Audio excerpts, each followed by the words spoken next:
Recording start कर देते हैं।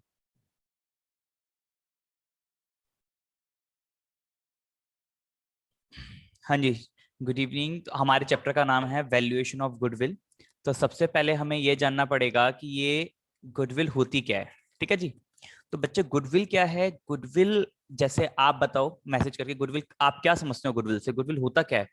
नेम, फेम, रेपुटेशन, कॉन्टैक्ट्स, ठीक है, कनेक्शंस, ये सब क्या है? गुडविल के फैक्टर्स माने जाते हैं, है ना, कि गुडविल होती क्या है। तो अगर हम एक छोटा सा, वेरी गुड, कुणाल कहता है सर इंटेंजिबल एसेट होती है। मुझे बिल्कुल, गुडविल इंटेंजिबल एसेट होती है। तो अगर हम इसकी एक डेफिनेशन लिखनी चाहें तो बेटा ध्यान रखना कि गुडविल को डिफाइन करना बहुत मुश्किल है, ठीक है, बट इसका मीनिंग बताना उतना ही इजी हो जाता है। क्योंकि जैसे आपने गुडविल बोला, आपने फटाफट बोल दिया रेपुटेशन, नेम, फेम, मार्केट में आपके कितने कॉन्टेक्ट्स हैं, कितने कनेक्शंस हैं, वो सब आपके गुडविल को अफेक्ट करते हैं। ठीक है जी।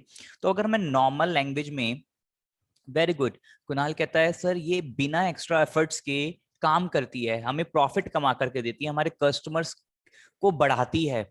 ठीक है। तो मतलब बिल्कुल कुणाल, आप बिल्कुल सही कह रहे हो। तो गुडविल कुछ इस तरीके से होती है। आइए इसका एक छोटा सा मीनिंग लिखते हैं, बहुत इंटरेस्टिंग सा मीनिंग। तो हम लिखेंगे it is an attractive force. It is an attractive force like a magnet. ठीक है जी। ये एक मैग्नेट, जैसे मैग्नेट क्या करती है? लोहे को, ठीक है, क्या करती है? अपनी तरफ आकर्षित करती है, खींचती है। इसी तरीके से गुडविल भी क्या है? एक मैग्नेट की तरह अट्रैक्टिव फोर्स है। ठीक है। Which brings in customers, which brings in customers, जो हमारे कस्टमर्स को हमारी तरफ खींच करके लेकर आती है। ठीक है। और दूसरा पॉइंट लिखना चाहें तो आप लिख सकते हो it is an intangible assets. तो बच्चे हमारी इंटेंजिबल एसेट्स भी होती है। सर ये इंटेंजिबल एसेट्स कौन सी होती हैं? बाकी बच्चे इंटेंजिबल एसेट्स वो एसेट्स होती है जिनका फिजिकल एग्जिस्टेंस नहीं होता, हैव नो फिजिकल एग्जिस्टेंस। तो बच्चे आपको बताना चाहूंगा, बहुत ही छोटा सा चैप्टर, बहुत ही इजी चैप्टर है, 2 क्लास में खत्म हो जाएगा। फॉर्मूला बेस्ड है। फॉर्मूला एक बार हम समझेंगे और सारे फॉर्मूले अप्लाई करते रहेंगे और ये हमारा चैप्टर खत्म हो जाएगा। आगे चलते हैं। ठीक है जी। तो ये तो बात हो गई वैल्यूएशन गुडविल की, गुडविल होती क्या है। अब मैं आपसे जानना चाहूंगा ऐसे कौन कौन से फैक्टर्स हैं जो गुडविल को अफेक्ट करते हैं। Factors affecting goodwill.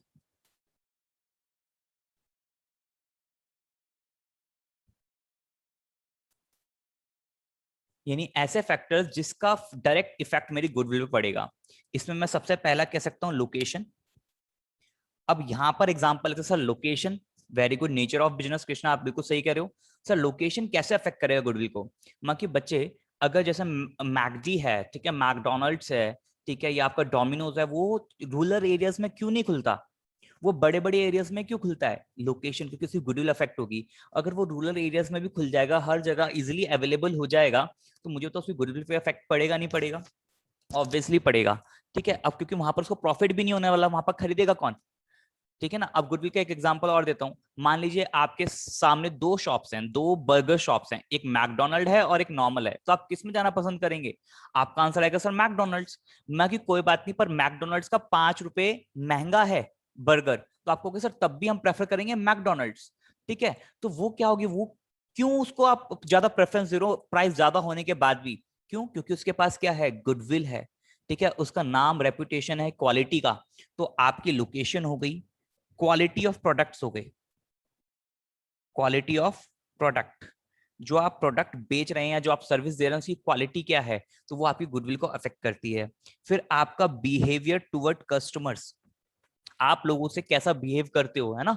आपकी शॉप पे कोई आया, उसने डिस्काउंट मांगा और आपने कह दिया भैया इतने में लेता है ले वरना जा, तो अगली बार से आपकी शॉप पे आएगा? नहीं आएगा। तो बिहेवियर टुवर्ड्स कस्टमर्स भी आपकी गुडविल को अफेक्ट करता है। और सर और कौन कौन से फैक्टर्स? तो ऐसे बहुत सारे फैक्टर्स होते हैं, जैसे after sale services. After sale services, मान लीजिए आपने एप्पल का मोबाइल फोन खरीदा या लैपटॉप खरीदा और आप उसमें कोई प्रॉब्लम आ रही है, very good, risk associated with business. ठीक है ना। तो आपको कोई प्रॉब्लम आ रही है और आप उसको लेके जा रहे हो पर आपकी कोई सुनने वाला नहीं है, वो आपका कहीं पर भी ठीक नहीं हो रहा। ठीक है, तो उसकी क्या होगी, गुडविल कम हो जाएगी, आप एप्पल के फोन खरीदना बंद कर दोगे कि उसमें दिक्कत आ रही है और हमारी ग्रीवेंसेस, हमारी प्रॉब्लम सुनने के लिए कोई नहीं है। तो आफ्टर सेल सर्विसेज भी बहुत मैटर करती हैं, इससे सर्विस सेंटर्स खोले जाते हैं। ठीक है, तो ये कुछ फैक्टर्स हैं, ऐसे और भी बहुत सारे फैक्टर्स हो सकते हैं जो कि गुडविल को हमारी अफेक्ट करते हैं। Very good, good customer relation, बहुत अच्छे, हमारे गुड कस्टमर रिलेशन आपका बिहेवियर में ही आ गया। ठीक है, आफ्टर सेल सर्विसेज हो गया, ये सब क्या है, आपकी गुडविल को अफेक्ट करते हैं।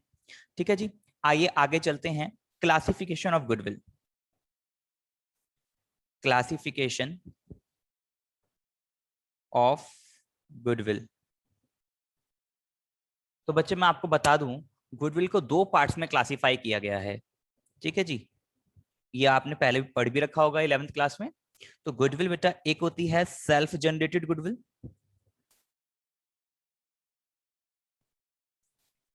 और दूसरी होती है बच्चे purchase goodwill. Very good Kunal. Sir इन दोनों में डिफरेंस क्या है? कि बच्चे सेल्फ जनरेटेड गुडविल वो गुडविल होती है जिसके लिए आपने पैसा पे नहीं किया, आपने खुद से जनरेट करी है। जैसे कि गुरु द्रोणाचार्य एकेडमी ले लो, या ग्लीमिंग गुड्स एकेडमी ले लो, या एपेक्स पब्लिक स्कूल ले लो। ठीक है, अब ये जो ऑर्गेनाइजेशन है, मुझे तो इसने कहीं से कुछ खरीदा है क्या? नहीं ना, इन्होंने क्या किया, बच्चों को अच्छी क्वालिफिकेशंस देकर, अच्छी नॉलेज देकर के क्या किया, अपनी गुडविल खुद कमाई है, तो उसको बोलेंगे सेल्फ जनरेटेड गुडविल। ये किसी को पैसा देकर तो नहीं खरीदी है ना गुडविल, नहीं सर। और वहीं पर जैसे अभी आपका वोडाफोन ने आइडिया को खरीदा है ना, वोडाफोन आइडिया का मर्जर हुआ था जो खरीदा गया था, तो क्या हुआ वहां पर, मुझे तो खरीदा है नहीं खरीदा सर, वो खरीदा गया है, तो वो क्या हुआ, परचेज गुडविल होगी, क्योंकि उसके लिए पैसे दिए गए होंगे, है ना। तो बच्चे ध्यान रखना, इसमें consideration is paid, consideration is paid, इसके बदले में पैसा दिया जाता है। और सेल्फ जनरेटेड में कोई पैसा पे नहीं करते हम, नो कंसिडरेशन इज पेड, ये हमारी खुद की होती है। और हमने कहा था ट्रांजैक्शन में होता है लेन देन, ट्रांजैक्शन का मतलब होता है लेन देन, यानी जिसमें एक हाथ लिया गया हो और दूसरा हाथ दिया गया हो। तो बच्चे यहाँ पर गुडविल हमने खरीदी और साथ में पैसा दिया, तो ये हमारी ट्रांजैक्शन बन जाती है, इसलिए इसको हम रिकॉर्ड करते हैं, recorded in books of accounts. ठीक है जी। और जबकि जो सेल्फ जनरेटेड गुडविल है, इसके लिए हमने कोई पैसा पे नहीं किया है, हमने मेहनत करी और ये खुद कमाई है गुडविल, ठीक है ना, इसके लिए कुछ पे नहीं किया, तो ट्रांजैक्शन में कंसीडर नहीं हो पाता, इसलिए never recorded in books, never recorded in books. ठीक है सर। सर जब इसको हम बुक्स में रिकॉर्ड कर ही नहीं सकते, तो हम वैल्यू क्यों कर रहे हैं? कि बच्चे हम वैल्यू कर रहे हैं, जैसे मान लीजिए रीजंस क्या होते हैं गुडविल की वैल्यूएशन के। सर आपने बताया था गुडविल तो हम वैल्यू कर ही नहीं सकते क्योंकि इंटेंजिबल एसेट्स हो जाती है, पर रेपुटेशन, नेम, फेम, कैसे हम इसकी वैल्यू निकाल सकते हैं? पर बच्चा हमें निकालनी पड़ेगी। सर क्यों निकालते हैं, रीजंस क्या है? माजी लिखिए, रीजंस भी देखते हैं क्यों निकालनी पड़ती है हमें। Reasons for valuation of goodwill. क्या क्या रीजन हो सकते हैं? मकी बच्चे, अगर आप अपना फर्म बेच रहे हो, अपना बिजनेस बेच रहे हो, तो मुझे बताओ जितने आपने पैसे लगा रखे हैं सिर्फ वही मांगोगे या कुछ एक्स्ट्रा पैसा भी मांगोगे? सर ऑब्वियसली एक्स्ट्रा पैसा भी मांगेंगे, मगर कब मांगोगे? जब आपका नेम फेम ज्यादा होगा, उस नेम फेम से, आपके नेम फेम से दूसरे जने को प्रॉफिट होने वाला होगा, है ना। तो आप अपने उस प्रॉफिट का क्या मांगोगे? मुआवजा मांगोगे। क्या मांगोगे? कंसिडरेशन मांगोगे। क्या मांगोगे? एक तरह से आप कॉम्पेंसेशन मांगोगे कि भाई मेरे नाम का तुम्हें आगे फ्यूचर में प्रॉफिट होने वाला है, तो वो मेरा प्रॉफिट है, वो आप मेरे को प्रॉफिट दे दो। ठीक है, तो उसका नाम क्या हो जाएगा? गुडविल। तो यानी हम बेसिकली क्या करते हैं, फ्यूचर में होने वाले प्रॉफिट जो कि मेरी वजह से हैं, उस का अमाउंट हम एडवांस में मांग लेते हैं, पहली मांग लेते हैं, और वो नाम उसके नाम पर कर देते हैं, उसको बेच देते हैं। तो ये हमारे रीजंस होते हैं कुछ वैल्यूएशन ऑफ गुडविल के। ठीक है, तो एक तो सेल ऑफ बिजनेस हो गया, मैंने आपको बताया। ठीक है, सेल ऑफ बिजनेस, या आप डिसोल्यूशन ऑफ बिजनेस बोल सकते हो। ठीक है, dissolution of firm. Dissolution of firm का मतलब क्या होता है? डिसोल्यूशन का मतलब होता है जब मैं फर्म बंद कर रहा हूं, तो ऑब्वियसली जो मेरे नाम की गुडविल है उसको मैं सेल ऑफ कर सकता हूं, बेच सकता हूं, उससे कुछ पैसा ले सकता हूं। दूसरा, change in profit sharing ratio, change in profit sharing ratio.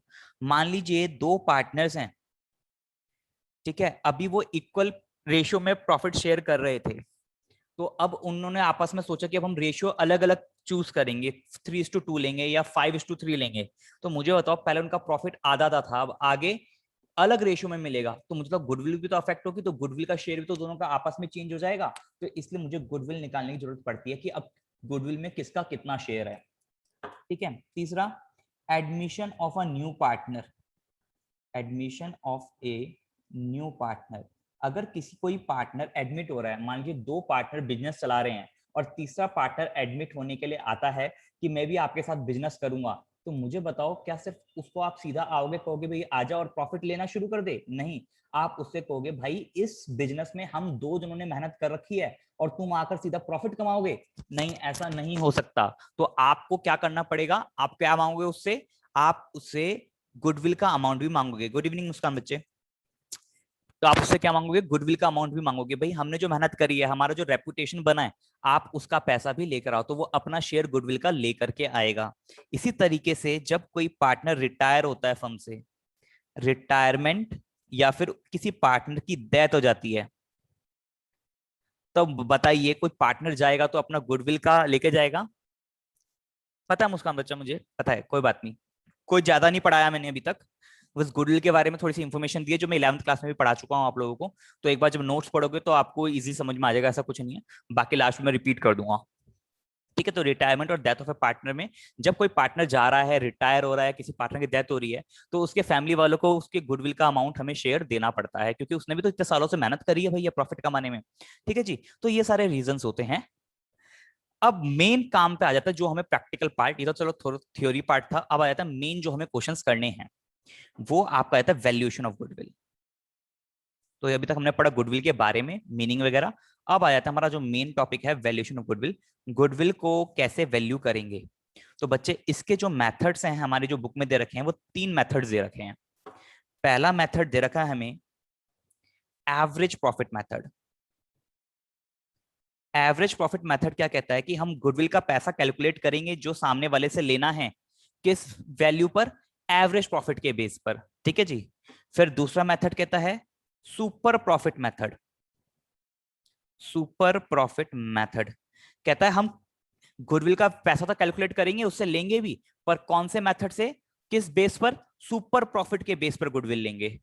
और थर्ड लास्ट कहता है कि नहीं जी नहीं, हम एवरेज प्रॉफिट पे भी नहीं लेंगे, सुपर प्रॉफिट पे भी नहीं लेंगे, हम कैपिटलाइजेशन मेथड से कैलकुलेट करेंगे।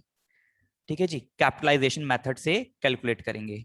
तो सर ये 3 तरह के हमारे मेथड्स हैं, तो हम कोई सा भी अप्लाई कर सकते हैं। बाकी बच्चे जो क्वेश्चन में बोला होगा वही हमें अप्लाई करना है। तीनों तरीके से गुडविल का अमाउंट निकाला जा सकता है।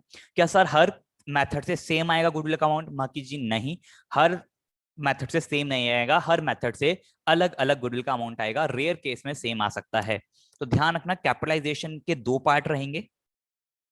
एक रहेगा जो जैसे हमने एवरेज प्रॉफिट किया, सुपर प्रॉफिट किया, इसी तरीके से यहां पर आ जाएगा कैपिटलाइजेशन ऑफ एवरेज प्रॉफिट। ठीक है जी, capitalisation of average profit method और capitalisation of super profit. Sir ठीक है, ये सब तो समझ में आ गया हमें, बट ये एवरेज प्रॉफिट, सुपर प्रॉफिट, ये सब क्या होता है ये तो बताइए। बाकी बिल्कुल पहले हम इनके मीनिंग के बारे में समझेंगे, फिर फॉर्मूलाज लिखेंगे और फॉर्मूलाज को समझेंगे और उसके बाद ही क्वेश्चंस करेंगे। चलिए, तो आज हमारा 50% चैप्टर यहीं पर खत्म हो जाएगा। देखो जी, सबसे पहले हम एवरेज प्रॉफिट की बात करते हैं। सर एवरेज प्रॉफिट होता क्या है? मकी बच्चे, एवरेज प्रॉफिट का मतलब है वो प्रॉफिट जो आज की डेट में आप कमा रहे हो। ठीक है, यानी एवरेज प्रॉफिट कौन सा प्रॉफिट होता है sir? Net profit which we are earning. ठीक है, नेट प्रॉफिट या कह सकते हो, या फिर आप कह सकते हो टोटल प्रॉफिट जो हम कमा रहे हैं। अब सर ये एवरेज का मतलब क्या होता है? मकी अगर आपसे कोई पूछे कि आपने प्रॉफिट कितना कमाया, तो आप उसको ये बताओगे कि 2019 में मैंने 50,000 रुपीज का प्रॉफिट कमाया था। 2019 में स्टार्ट किया था, पहले साल 50,000 का प्रॉफिट कमाया, दूसरे साल 60,000 का प्रॉफिट कमाया, 2021 में थोड़ा सा लॉकडाउन लगा था तो 40,000 का प्रॉफिट कमाया। तो आप उसको 3 साल का डाटा दोगे? नहीं, उसने आपसे पूछा भैया कितना कमा लेते हो, तो आप उसको ऐसे 3 साल का डाटा नहीं दोगे, आप क्या करोगे? एवरेज निकालोगे इनका। तो एवरेज निकालोगे कैसे? तो आप कहोगे मैं एवरेजली कमा लेता हूं कितना, आप इन तीनों को प्लस करते हो 50, जैसे आप अपने मार्क्स का परसेंटेज निकालते हो कितना परसेंट बना, इसी तरीके से इन तीनों को ऐड करके जितने नंबर ऑफ ईयर्स हैं उससे डिवाइड कर देते हैं। ठीक है जी, कितना हो गया 150, 150 डिवाइड बाय 3 50। तो आप कहोगे मैं ऑन एन एवरेज बेसिस 50,000 रुपए साल का कमा लेता हूं। ठीक है जी, तो भैया 2019 में 50 कमाया, 2020 में 60 कमाया, 2021 में 40 कमाया, तो ऑन एन एवरेज बेसिस आप 50,000 रुपया कमा लेते हो। आप ये नहीं बोलोगे कि भाई मैंने 2019 में 50 कमाया था, 20 में 60 कमाया था, 21 में 40 कमाया था। ठीक है, तो इस बेस पे जब प्रॉफिट कैलकुलेट होगा तो आपको समझ में आ गया होगा एवरेज प्रॉफिट क्या होता है, टोटल प्रॉफिट जो मैं आज की डेट में कमा रहा हूं। अब आते हैं बेटा नॉर्मल प्रॉफिट। ठीक है जी, नॉर्मल प्रॉफिट, पहला पॉइंट पढ़ा हमने एवरेज प्रॉफिट क्या होता है, दूसरा पॉइंट पढ़ेंगे हम नॉर्मल प्रॉफिट क्या होता है। मक्की बच्चे नॉर्मल प्रॉफिट वो प्रॉफिट है जो हर कोई कमा सकता है। ठीक है ना, जो कैपिटल लगाकर कमाया जा सकता है, कैपिटल लगाकर कमाया जा सकता है नॉर्मली, मतलब हर कोई कमा लेगा नॉर्मल प्रॉफिट। तो फॉर एग्जांपल सर अगर मैंने इन्वेस्टमेंट करी है यानी कैपिटल लगाया है ना, मार्केट में पैसा लगाया, इन्वेस्टमेंट करी, यानी कैपिटल एम्प्लॉयड जो था मेरा, मान लीजिए वो 10 लाख रुपए है। ठीक है, और मैंने कहा नॉर्मल रेट ऑफ रिटर्न। बच्चे नॉर्मल रेट ऑफ रिटर्न का मतलब क्या होता है, जो नॉर्मली रिटर्न आएगा इस पैसे पे। नॉर्मल रेट ऑफ रिटर्न का मतलब क्या होता है, इसको शॉर्ट में हम एनआरआर भी बोल सकते हैं। नॉर्मल रेट ऑफ रिटर्न का मतलब क्या होता है, जिस रेट पे हम नॉर्मली पैसा कमा लेते हैं। जैसे मान लीजिए वो 10% दे दिया कि 10% हर कोई नॉर्मली कमा लेगा, पर मुझे बताओ क्या हर कोई 10% ही कमा रहा होगा? नहीं सर, कोई 12 भी कमा रहा होगा, कोई 13 भी कमा रहा होगा, और हो सकता है कोई 8 भी कमा रहा हो। तो बच्चे मैं कहूंगा नॉर्मल प्रॉफिट क्या है मेरा, तो आप कहोगे सर नॉर्मल प्रॉफिट वो प्रॉफिट होता है जो मैं कैपिटल एम्प्लॉयड पे कमा लेता हूँ। तो मेरा नॉर्मल रेट ऑफ रिटर्न कितना है सर, 10% है। तो अगर मैंने 10 लाख इन्वेस्ट किया है और उसका 10% मैं निकालूं, यानी कैपिटल एम्प्लॉयड का एनआरआर अपॉन में 100 कर दूं, यानी 10 लाख पर मैं कितना कमा लूंगा नॉर्मली, 10% कमा लूंगा। तो सर यानी मैं नॉर्मल प्रॉफिट है मेरा 1 लाख। अच्छा, मतलब 1 लाख वो अमाउंट है जो हर कोई कमा सकता है। अगर मैंने किसी बिजनेस में किसी मार्केट में 10 लाख रुपए लगाए हैं, तो 1 लाख रुपया तो भैया कम से कम वो कमाएगा ही कमाएगा। तो बताओ क्या हर कोई 1 लाख रुपए ही कमा रहा होगा 10 लाख लगा करके, या कोई ज्यादा भी कमा रहा होगा, कोई कम भी कमा रहा होगा? सर ऑब्वियस ही बात है, कोई ज्यादा भी कमा रहा होगा, कोई कम भी कमा रहा होगा। तो बच्चे अगर जो जितना कमा रहा है उसको तो बोलेंगे हम एवरेज प्रॉफिट। अगर एवरेज प्रॉफिट नॉर्मल प्रॉफिट के बराबर है, मतलब हर कोई कितना कमा सकता है, 1 लाख, और वो भी जना जो नया आया है जिसने पैसे लगाए हैं वो भी 1 लाख रुपए कमा रहा है, तो कुछ एक्स्ट्रा कमा रहा है? नहीं सर, कुछ भी एक्स्ट्रा नहीं कमा रहा। पर एक जना है जो जो कि 1 लाख से ऊपर कमा रहा है, मान लीजिए वो 1,20,000 कमा रहा है, यानी सर नॉर्मल प्रॉफिट से एक्स्ट्रा प्रॉफिट कमा रहा है ना। नॉर्मल प्रॉफिट जो हर कोई कमा सकता है 1 लाख, उससे ज्यादा कमा रहा है। तो ऐसा प्रॉफिट जो नॉर्मल प्रॉफिट से ज्यादा कमाया जाता है उसको बोलते हैं हम कौन सा प्रॉफिट, सुपर प्रॉफिट। ध्यान रखेंगे। ठीक है, जो तीसरा पॉइंट है जी वो हमारा कौन सा प्रॉफिट बन जाएगा, सुपर प्रॉफिट बन जाएगा। तो सर सुपर प्रॉफिट क्या होता है, profit which is earned over and above normal profit. ठीक है जी, जो नॉर्मल प्रॉफिट से ऊपर कमाया जाए उसको बोलते हैं सुपर प्रॉफिट। मतलब सर अगर किसी का एवरेज प्रॉफिट और नॉर्मल प्रॉफिट बराबर है तो इसका मतलब वो सुपर प्रॉफिट वहां पर जीरो हो गया, सुपर प्रॉफिट कुछ भी नहीं कमा रहा। माँ के बिल्कुल सही। तो यानी सुपर प्रॉफिट क्या होता है, जो पैसा एक्स्ट्रा कमा रहा है। ठीक है जी, तो सर इसका एक फॉर्मूला बताओ। माँ के बच्चे देखो, सुपर प्रॉफिट का फॉर्मूला क्या बन जाएगा यहाँ पर, सुपर प्रॉफिट का बन जाएगा एवरेज प्रॉफिट, जो जना जितना पैसा कमा रहा है उसमें से माइनस कर दो नॉर्मल प्रॉफिट जो हर कोई कमा सकता है, तो आपका निकल जाएगा कि वो एक्स्ट्रा कितना प्रॉफिट कमा रहा है। बात क्लियर हुई? तो यानी सर ये सुपर प्रॉफिट कमाया किस वजह से जाता है? माँ की बच्चे ये सुपर प्रॉफिट आप ही बताओ किस वजह से कमाया जाता है। जैसे मान लीजिए मार्केट में अकाउंटेंसी की फीस 700 या 800 रुपीज पर मंथ चल रही है। ठीक है, पर मैं आप लोगों से 1,000 रुपीज पर मंथ ले रहा हूं, एग्जाम्पल के तौर पे बोल रहा हूं, अगर एग्जाम्पल ले लो 1,000 रुपीज पर मंथ ले रहा हूं, तो मैं बाकी जनों से सुपर प्रॉफिट कमा रहा हूं नहीं कमा रहा? एवरेज प्रॉफिट क्या है, जो मैं कमा रहा हूं मैं कितना कमा रहा हूं, मैं 1000 रुपए कमा रहा हूं एक बच्चे से, ठीक है। जो दूसरे जने हैं वो कितना कमा रहे हैं, 800 रुपए कमा रहे हैं। और नॉर्मल प्रॉफिट क्या होता है, नॉर्मल प्रॉफिट होता है जो नॉर्मली कमा सकता है। नॉर्मली हर कोई कितना कमा सकता है, 700 रुपए तो कम से कम मिल ही जाएंगे हर किसी को, है ना नॉर्मली। तो जो जने 800 रुपए फीस ले रहे हैं वो सुपर प्रॉफिट कितना रुपए का कमा रहे हैं सर, वो सुपर प्रॉफिट 100 रुपए का कमा रहे हैं। और सर आप रुपए कितने रुपए का सुपर प्रॉफिट कमा रहे हो, बाकी बच्चे 700 रुपए नॉर्मल प्रॉफिट है तो मैं कमा रहा हूँ 1000 रुपए, तो मैं 300 रुपए का सुपर प्रॉफिट कमा रहा हूँ। आई होप ये सुपर प्रॉफिट अच्छे से क्लियर हो गया होगा। सुपर प्रॉफिट क्या होता है, ऐसा प्रॉफिट जो over and above normal profit पे कमाया जाता है। और बच्चे ये कमाया किसके लिए जाता है, ड्यू टू गुडविल, ठीक है कुणाल। ठीक है बच्चे, नॉर्मल प्रॉफिट आपको बता देता हूँ दोबारा। बच्चे नॉर्मल प्रॉफिट का मतलब क्या होता है, जो हर कोई कमा सकता है। जैसे मान लीजिए आज आप ही ट्यूशन खोलते हो तो 2-4 बच्चे तो हर कोई लेके बैठ सकता है ना। नॉर्मल फीस अगर आप 500-600 रुपए लोगे 11th-12th क्लास की फीस, या 700 भी लोगे तो आप बच्चे आराम से इकट्ठे कर सकते हो 700 रुपीज में, ठीक है। तो वो हो गया बच्चा आपका नॉर्मल प्रॉफिट। यानी कोई भी अगर इंस्टीट्यूट या कोई भी अपना ऑर्गेनाइजेशन या कोई भी बिजनेस चलाता है फर्स्ट टाइम में, तो वो 700 रुपए तो आराम से एक बच्चे से ले सकता है। Yes sir. तो जो जने पुराने हो गए उनका नाम बन गया, उनकी गुडविल हो गई है, वो क्या कर लेते हैं, थोड़ा एक्स्ट्रा चार्ज कर लेते हैं। तो वो क्या करते हैं, नॉर्मल प्रॉफिट जो हर कोई कमा सकता है उससे थोड़ा ज्यादा कमा लेते हैं। बात क्लियर हुई। तो जो नॉर्मल प्रॉफिट वो हो गया जो हर कोई कमा सकता है नॉर्मली, आज पैसा लगाओ, आज मार्केट में आओ, आप इतना पैसा तो कमा ही लोगे, वो होता है नॉर्मल प्रॉफिट। और जो उससे थोड़ा ज्यादा कमाता है उसको बोलते हैं, जितना ज्यादा कमाता है उसको बोलते हैं सुपर प्रॉफिट। और दोनों को अगर जोड़ दिया जाए तो बन जाता है हमारा एवरेज प्रॉफिट। यानी आप कह सकते हो सर एवरेज प्रॉफिट क्या होता है, एवरेज प्रॉफिट का एक फॉर्मूला वहां पर लिखा, एवरेज प्रॉफिट का एक फॉर्मूला और हो सकता है कि अगर जितना नॉर्मल हर कोई कमा सकता है प्लस में सुपर प्रॉफिट, तो मेरा एवरेज प्रॉफिट निकल जाएगा।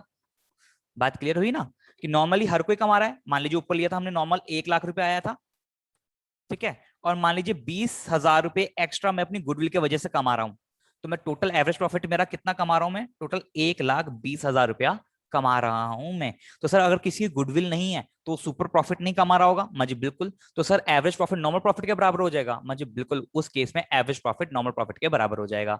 आई होप ये 3 वर्ड क्लियर हो गए होंगे आपको, average profit, super profit and normal profit. आइए आगे चलते हैं अब।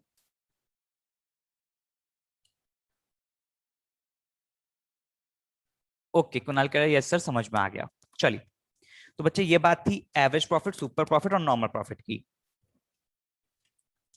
अब बच्चे कैपिटलाइजेशन का वर्ड का मतलब क्या होता है, कैपिटलाइजेशन।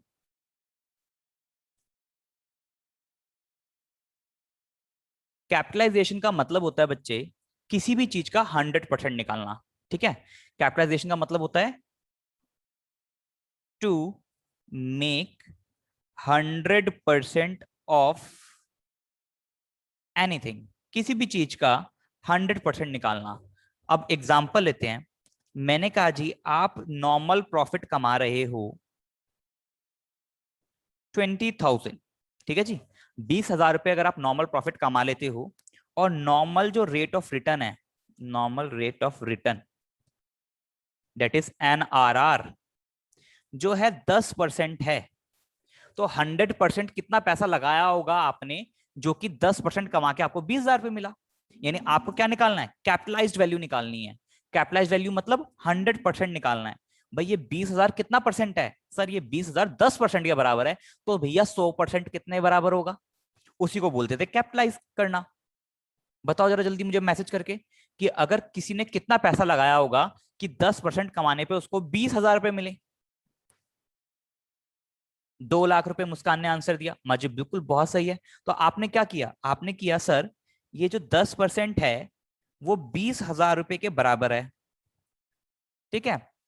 कृष्णा ने भी 2 लाख आंसर दे दिया, तो 1% कितने के बराबर होगा सर, 20,000 डिवाइड बाय 10 के बराबर होगा। बाकी और 100% कितने के बराबर होगा सर, 100% होगा 20,000 डिवाइड बाय 10 इंटू 100, तो मेरा अमाउंट निकल के आ गया 2 लाख रुपए।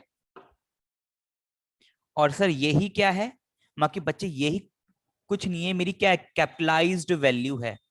क्या है मेरी कैपिटलाइज्ड वैल्यू है। यानी जो किसी भी चीज का 100% निकालने को हम बोलते हैं कैपिटलाइज्ड वैल्यू निकालना, ठीक है। तो मैंने बोल दिया कैपिटलाइज्ड वैल्यू निकाल ली, तो यानी मैंने 2 लाख रुपए लगाए होंगे और 10% के हिसाब से तब मुझे जाकर के 20,000 रुपए मिले होंगे। तो किसी भी चीज के 100% निकालने को बोलते हैं कैपिटलाइजेशन करना। आई होप इतनी बात क्लियर हुई होगी आप लोगों को, ठीक है जी। तो ये चौथा टर्म था कैपिटलाइजेशन, और लास्ट एक टर्म बचा है जिसको हमें समझना है, तो आप लोगों को सारे फॉर्मूले क्लियर हो जाएंगे। तो इसका हम दूसरा तरीका भी कर सकते थे, जो जितना है उससे डिवाइड कर दो, जितना चाहिए उससे मल्टीप्लाई कर दो। पहले भी कितनी बार बोला है, तो यहाँ पर आप डायरेक्ट भी कर सकते थे, भैया 20,000 10% के बराबर है, तो 10 से डिवाइड कर दो, मुझे चाहिए 100% वैल्यू, तो 100 से मल्टीप्लाई कर दो, तो डायरेक्ट क्या आ जाती, कैपिटलाइज वैल्यू आ जाती है। देखो यहाँ पर भी ये किया है, 20,000 divide by 10 into 100। I hope ये क्लियर हुआ होगा। तो यानी सर इसका फॉर्मूला बेसिकली बनता क्या है, किसी भी चीज का 100% निकालना है तो उसको क्या करना पड़ेगा, यहाँ पर देखो 100% निकालने के लिए जो भी प्रॉफिट है उसको मैंने डिवाइड कितने से किया है जी, सर डिवाइड किया आपने 10 से। 10 क्या था, मेरा नॉर्मल रेट ऑफ रिटर्न था, और मल्टीप्लाई किससे किया है, 100 से। यानी सर अगर मुझे किसी भी चीज का 100% निकालना है तो मैं एक फॉर्मूला यूज कर सकता हूं, 100 से मल्टीप्लाई और डिवाइड किससे, नॉर्मल रेट ऑफ रिटर्न से। यानी अगर मैं किसी भी वैल्यू का 100 अपॉन में एनआरआर कर दूंगा तो मुझे सीधा कैपिटलाइज वैल्यू मिल जाएगी। बाकी सर एक एग्जांपल बताओ, मैं लो जी एक एग्जांपल और लो, मैं आपको बताता हूं और आप मुझे बताना फटाफट से। नॉर्मल प्रॉफिट आपका बच्चे है 1,50,000 रुपीज, और एनआरआर ठीक है जी आपको दे रखा है 15%। तो फटाफट मुझे बताओ कैपिटल एम्प्लॉयड कितना पैसा आपने लगाया होगा, मतलब आप मुझे बता दो कैपिटलाइज्ड वैल्यू। कैपिटलाइज्ड वैल्यू का मतलब 100% वैल्यू, और 100% वैल्यू का मतलब क्या होता है सर, एनआरआर अपॉन में 100। शिवम का आंसर आ गया 10 लाख, वेरी गुड। चलो देखते हैं कैसे निकालेंगे। सर आपने बताया किसी भी का 100% निकालने के लिए हमें 100 अपॉन में एनआरआर करना पड़ता है, तो मुझे नॉर्मल प्रॉफिट का 100% निकालना है। तो सर नॉर्मल प्रॉफिट है 1,50,000, और इसका 100% निकालने के लिए 100 से मल्टीप्लाई करना है और एनआरआर से डिवाइड करना है। तो एनआरआर कितना बच्चे, 15 है, ठीक है जी। तो कितना आंसर आ जाएगा सर, इसका आंसर आ गया 10 लाख। वेरी गुड बच्चे, आई होप ये बात क्लियर होगी होगी। तो इस तरीके से आप कैपिटलाइजेशन मेथड यूज कर सकते हैं। चलिए आगे चलते हैं। अभी सर हमें पता चला कि जो नॉर्मल प्रॉफिट होता है वो एसोसिएटेड होता है किससे, कैपिटल एम्प्लॉयड से, कि कितना पैसा लगाया, जितना पैसा लगाएंगे उससे मुझे क्या मिल जाएगा, ये देखो कैपिटल एम्प्लॉयड से मुझे क्या मिलता है, नॉर्मल प्रॉफिट मिलता है। और गुडविल की वजह से मुझे क्या मिलता है सर, सुपर प्रॉफिट कमाता हूं मैं। चलिए आइए इसको समझते हैं एक बार।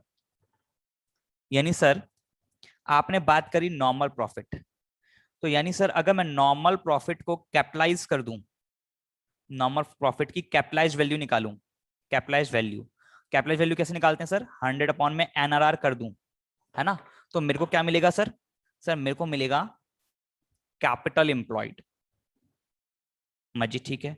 और सर वहीं पर अगर सुपर प्रॉफिट है, तो सर नॉर्मल प्रॉफिट तो मुझे कैपिटल एम्प्लॉयड की वजह से होता है जितना पैसा लगाया, सुपर प्रॉफिट किसकी वजह से होता है, तो सुपर प्रॉफिट मुझे गुडविल की वजह से होता है।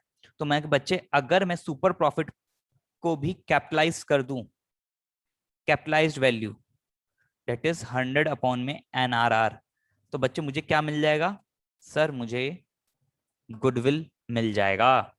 ठीक है जी। और बच्चे हमने पढ़ा था कि आप सामने बाहर वाले से दो चीजों का पैसा मांगते हो, एक तो जो पैसा आपने लगा रखा है वो मांगते हो, और दूसरा अपनी गुडविल का पैसा मांगते हो। तो अगर मैं इन दोनों को प्लस कर दूं, जितना मैंने पैसा लगा रखा है वो और गुडविल का पैसा, तो मैं कह सकता हूं कि मुझे वैल्यू ऑफ फर्म मिल जाएगी, कि मेरी टोटल एक्चुअल फर्म की वैल्यू कितनी है। अगर मैं अपनी गुडविल को बेचता हूँ, अपनी फर्म को बेचता हूँ, तो उससे दो चीजों का पैसा लूंगा, एक जितना पैसा लगा रखा है प्लस एक जितना मैंने पैसा सुपर प्रॉफिट की वजह से अपना कमाया गुडविल का। ठीक है जी। तो ये यहां से मुझे क्या मिल जाएगी, वैल्यू ऑफ फर्म मिल जाएगी। और सर हमें ये भी पता है कि सुपर प्रॉफिट प्लस में नॉर्मल प्रॉफिट अगर हम करते हैं तो मुझे मिलता है एवरेज प्रॉफिट। तो यानी सर सिंपल सा बन गया, अगर मैं सीधा एवरेज प्रॉफिट को ही कैपिटलाइज कर दूं, एवरेज प्रॉफिट को ही कैपिटलाइज कर दूं, यानी 100 अपॉन में एनआरआर कर दूं, तो मेरे को वैल्यू ऑफ फर्म मिल जाएगी। मुझे बिल्कुल, तो ये आपके फॉर्मूले यहाँ पर तैयार हो गए हैं सारे के सारे। तो आपको इनका ध्यान रखना है कि अगर एवरेज प्रॉफिट कैपिटलाइज करेंगे तो मुझे वैल्यू ऑफ फर्म मिलेगी, नॉर्मल प्रॉफिट को कैपिटलाइज करेंगे तो मुझे कैपिटल एम्प्लॉयड मिलेगा, अगर मैं सुपर प्रॉफिट को कैपिटलाइज करूंगा तो मेरे को गुडविल मिलेगा। और अगर मुझे नीचे वाले फॉर्मूले से वैल्यू ऑफ फर्म निकालना है तो कैपिटल एम्प्लॉयड प्लस गुडविल, और गुडविल निकालना है तो वैल्यू ऑफ फर्म में से कैपिटल एम्प्लॉयड माइनस कर दोगे तो मुझे गुडविल मिल जाएगा। ठीक है जी। तो हमने बहुत ही इंटरेस्टिंग वे में इन फॉर्मुलास को कवर किया है, सारे के सारे फॉर्मुलास लगभग कवर हो गए हैं। अब एक चीज लास्ट पॉइंट बच गया हमारा जो हमें करना था 5 पॉइंट से, एक होता है बेटा number of years purchase, number of years purchase. बच्चे नंबर ऑफ ईयर परचेज का मतलब होता है जो गुडविल मैं बेच रहा हूं, है ना, जो मैं अपनी फर्म बेच रहा हूं, जो मैं अपनी गुडविल बेच रहा हूं, वो उस पर्सन को कितने साल तक बेनिफिट देगी, यानी वो मेरे से जो खरीद रहा है कितने सालों के बेनिफिट के लिए खरीद रहा है ना। तो नंबर ऑफ ईयर परचेज का मतलब क्या होता है, number of years of benefits from that goodwill. कि अगर मान लीजिए मैं किसी फर्म की गुडविल खरीदता हूं तो मुझे वो प्रॉफिट जो हो रहा है वो कितने साल तक मैं प्रॉफिट कमा लूंगा उसके नाम की वजह से, ठीक है ना। जैसे वोडाफोन ने आइडिया को खरीदा, तो वोडाफोन आइडिया की जो गुडविल है उसके अकॉर्डिंग बिना आइडिया के ऊपर मेहनत करे कितने साल तक प्रॉफिट कमा सकता है, तो उसको बोलते हैं नंबर ऑफ ईयर्स परचेज। तो सर क्या क्वेश्चन में दे रखा होगा, मुझे बिल्कुल क्वेश्चन में दे रखा होगा। यदि किसी क्वेश्चन में ना दिया जाए तो मैं इसको सिर्फ फिर 1 ईयर ले लेता हूं, ठीक है। वैसे तो क्वेश्चन में दिया गया होगा if it is not mentioned, it is not mentioned then it is assumed to be 1 year, ठीक है जी। तो 1 साल में इसको एज्यूम कर लेता हूं अगर क्वेश्चन में दे रखा हो। तो बच्चे मेरे सारे फॉर्मूले लगभग ऑलमोस्ट कंप्लीट हो गए हैं। आइए फॉर्मूले की तरफ बढ़ते हैं। तो सबसे पहला मेथड हमारा था एवरेज प्रॉफिट मेथड। आ जाइए एक बार पीछे दिखा देता हूं हमने क्या क्या करा। देखो जी शुरू से देख लो। गुडविल का मीनिंग पढ़ा, फैक्टर्स कौन कौन से अफेक्ट करते हैं गुडविल को वो पढ़ा, गुडविल की क्लासिफिकेशन पढ़ी, दो तरह की होती है सेल्फ जनरेटेड गुडविल और purchase goodwill. Self generated goodwill को बुक्स में रिकॉर्ड नहीं करते, परचेज गुडविल को बुक्स में रिकॉर्ड करते हैं। फिर हमने रीजंस पढ़े कि हम गुडविल को वैल्यू क्यों करते हैं। उसके बाद गुडविल को वैल्यू करने के मैंने मेथड्स बताए थे, average profit method, super profit method और कैपिटलाइजेशन मेथड। तो अभी जो मैं आपको कराने जा रहा हूं वो कराने जा रहा हूं एवरेज प्रॉफिट मेथड। आइए पहला मेथड करें एवरेज प्रॉफिट मेथड। तो बच्चे एवरेज प्रॉफिट मेथड में एवरेज प्रॉफिट दो तरीके से निकाला जा सकता है। पहला होता है सिंपल एवरेज प्रॉफिट मेथड। तो अगर इसके हिसाब से मुझे गुडविल निकालनी है तो बच्चे बहुत सिंपल है। स्टेप 1 में क्या करूंगा, कैलकुलेट करूंगा, दो दो स्टेप्स है हर किसी के। कैलकुलेट करूंगा सबसे पहले simple average profit, simple average profit, और उस सभी का आपको सिंपल एवरेज प्रॉफिट का आपका फॉर्मूला पता है। सर क्या फॉर्मूला होता है सिंपल एवरेज प्रॉफिट का, मकी बेटा सम ऑफ प्रॉफिट्स, जितने भी ईयर्स का प्रॉफिट दे रखा है उसको सम कर दो, प्लस कर दो, divided by number of years. Number of years से डिवाइड कर दोगे तो आपको एवरेज सिंपल एवरेज प्रॉफिट मिल जाएगा। और स्टेप 2 बेटा डायरेक्ट निकाल दो गुडविल। लीजिए कैलकुलेट गुडविल। सर गुडविल का फॉर्मूला क्या होगा, मैं कि बेटा कुछ नहीं करना, जो आपने ऊपर फॉर्मूला निकाला ना, सिंपल एवरेज प्रॉफिट निकाला, सिंपल एवरेज प्रॉफिट निकाला, उसको मल्टीप्लाई कर दो नंबर ऑफ ईयर्स परचेज से, नंबर ऑफ ईयर परचेज। लो जी लो, आपका गुडविल निकल गया। तो सर ये इतना आसान है। अगर सिर्फ हमारे पास एवरेज प्रॉफिट मेथड आ जाए तो हमें क्या करना है, पहले सिंपल एवरेज प्रॉफिट निकालना है और उसको नंबर ऑफ ईयर परचेज से मल्टीप्लाई कर देंगे तो हमारी गुडविल की वैल्यू आ जाएगी। मतलब बिल्कुल ठीक। एक एग्जांपल लो और देखो। लीजिए एक एग्जांपल से समझते हैं। मैंने कहा जी आपको 2019 का प्रॉफिट दे रखा है 50,000, 2020 का 40,000 और 2021 का दे रखा है आपको 60,000 रुपए, ठीक है। आपको बोला गया ये प्रॉफिट्स हैं, आपको बोला गया कैलकुलेट वैल्यू ऑफ गुडविल